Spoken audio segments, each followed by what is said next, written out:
faith. You see, I'm a believer first. I'm a believer who happens to say, I'm a believer first. I'm a believer who happens to say, because it lines up with my faith. You see, I'm a believer first. I'm a believer who happens to say, it lines up with my faith. Hello, hello, hello. Welcome to Believer First. This is a podcast where we will be discussing the reality of growing in our identity as believers and what that really means and how that is at the foundation, at the center, and at the forefront of our identity, and how our decisions should hopefully one day reflect that reality beautifully. So I will be sharing a lot of my personal accounts of what it means to be a believer first. I will share the journey of it, how it's not always easy. There's some heartbreak that comes along the way. There's some relearning and unlearning, and there's some simple faith, mere faith, things that, I don't understand and I may never understand, but that's where my faith really comes in and supports me, and Christ and the Holy Spirit really fill me and fill in those gaps. So this is a platform and a journey for not only me to grow and learn, but for you to grow and learn, and for us to grow and to learn together. I hope and pray that this is a prolific experience, not only for me, but for you, and that you are able to eat of the fruit of the Spirit as we take this journey together in understanding who we are as believers first.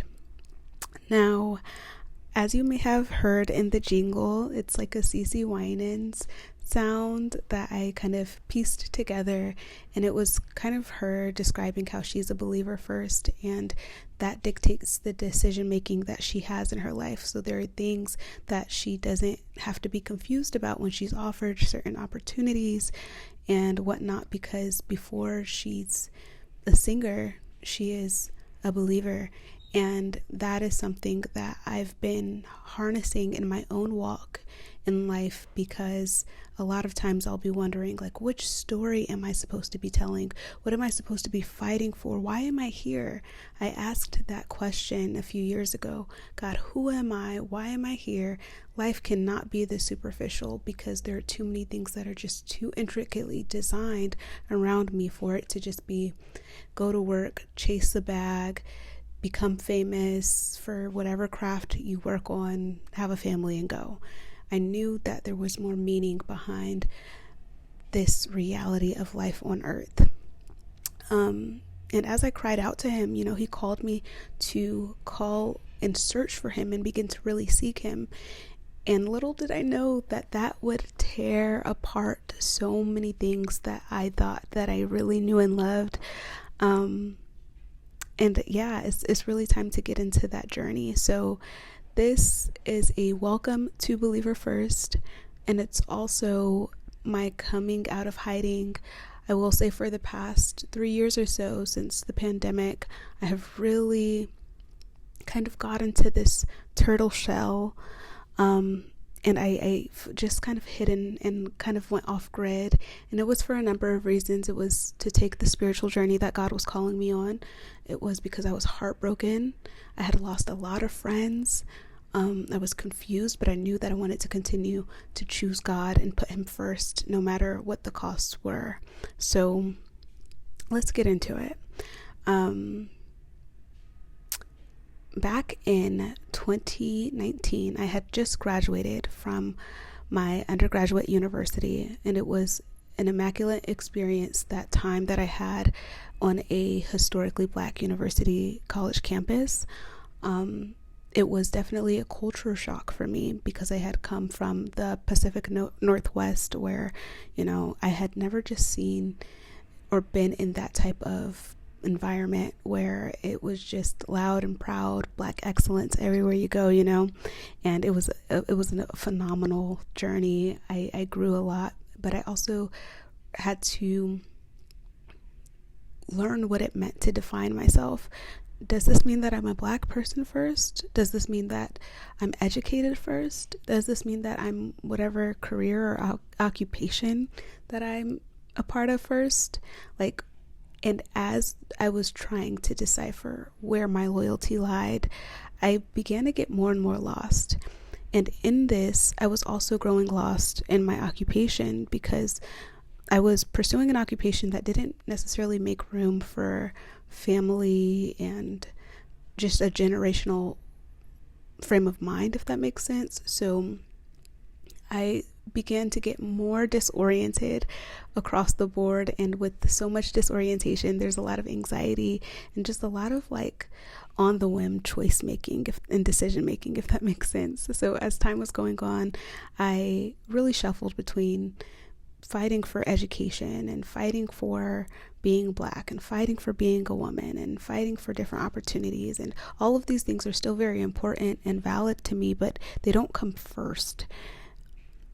It was at the close of 2019 that I sat in my car and life just felt so shallow and superficial. I really don't know how to explain it, but it really hurt my heart because I felt like, I had the good job. I just got a car. God was providing in all of these different areas for me, but I felt like I was missing the mark. And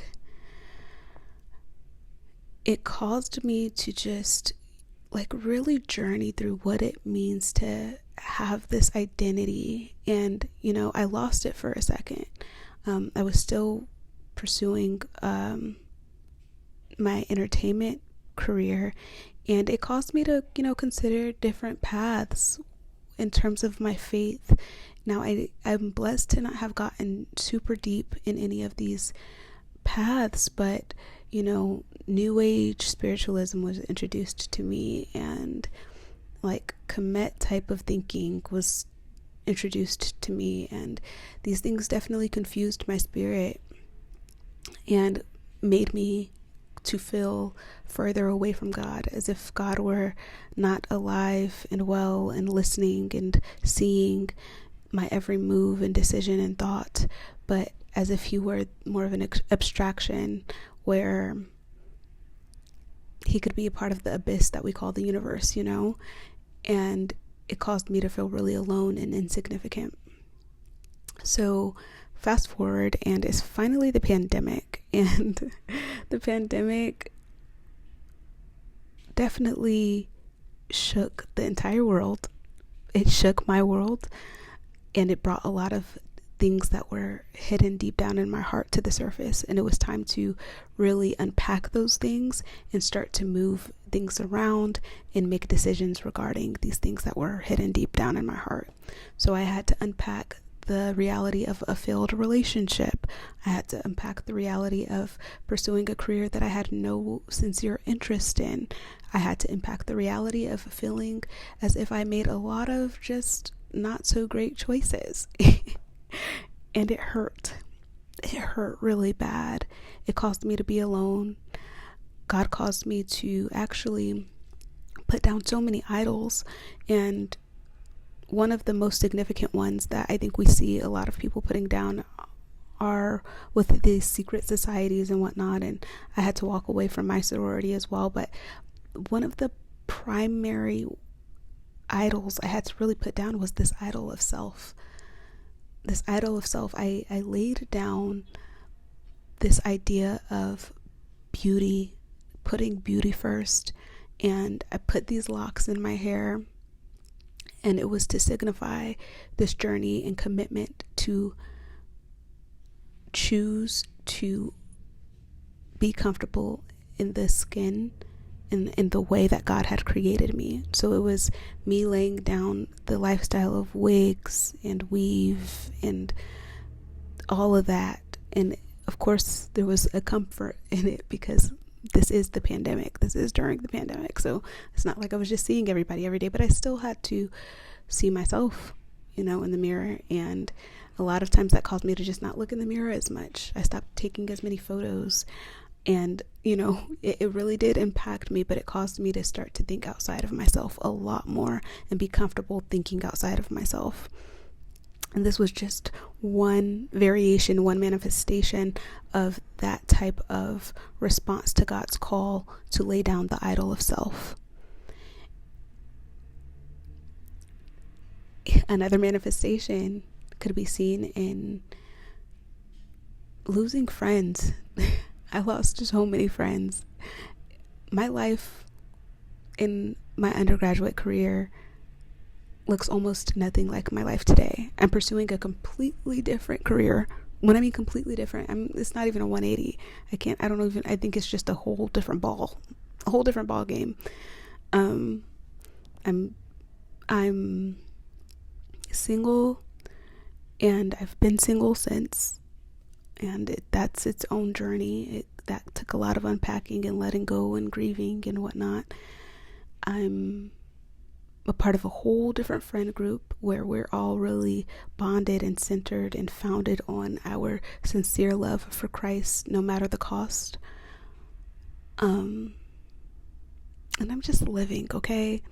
But it came with so much. So when people say you don't know the cost of the oil, sometimes you really don't. You don't know the heartbreak that was a part of that journey. You don't know the way that God had to undo the work that we had already done on ourselves that looked good on the outside but had us to be dead on the inside. There are so many things that God wants to do in us, through us, and with us, and we have to soften ourselves to Him and bow to Him, submit to Him, and He is truly worthy of it all. It may not be exactly what you say, exactly what you have imagined, but it'll exceed those imaginations. It'll exceed those words, those thoughts, when you literally allow for His will to be done in your life. And I'm not at that end point yet where I can show you all of the material parts of it, but as far as the spirit goes, I am so much happier. I have so much more joy in spite of whatever my circumstance may look like, because of the God that has made Himself real to me in my heart. He is truly worthy of it all. So as we take this journey together, there will be interviews and conversations to be had, and it will go more into these different experiences that I had that got me from being this lost and insecure young lady to knowing for sure that I am a daughter of the Most High King, and I am royalty, and I am worthy because He is worthy, and I can be confident because He is my confidence. He's my foundation, my source, my center. And because of that, I have all that I need. I lack nothing. He's my shepherd. I'm so excited for you all to take this journey with me. I will say, as I close, that this launching of this podcast is a mere act of obedience. God had confronted me earlier in the year about the wickedness of cowardice. And I had been a coward for a long time as He was doing this work in me. I was like, God, people are going to think I'm weird. Oh my gosh. I can't just go out here and start preaching and proclaiming your name. And He's like, why not? Confronted me with this verse. I'll pull it up. Confronted me with this verse about how cowards are not going to inherit the kingdom of heaven. Just like every other sin that I regard as vile in my own natural sense, cowardice, God hates it. Like a lying tongue, He hates it. And I was being a coward. I was thinking of Moses as he angered the Lord for being afraid of fulfilling his assignment. And I don't want to be that. I don't want to anger the Lord. I want the Lord to smile when He sees me, when He hears me. And I want to do the things that He's calling me to do. So this is an act of obedience. I like to hide. I like to be in the shadows. I don't like to be the center of anyone's conversation. Trust me. I am an introvert homebody, okay? But it's time to be obedient. And I pray that this inspires others out there to do the same. God bless you. Thank you for listening. And stay tuned for more. This has been Believers First with Sharon Joy.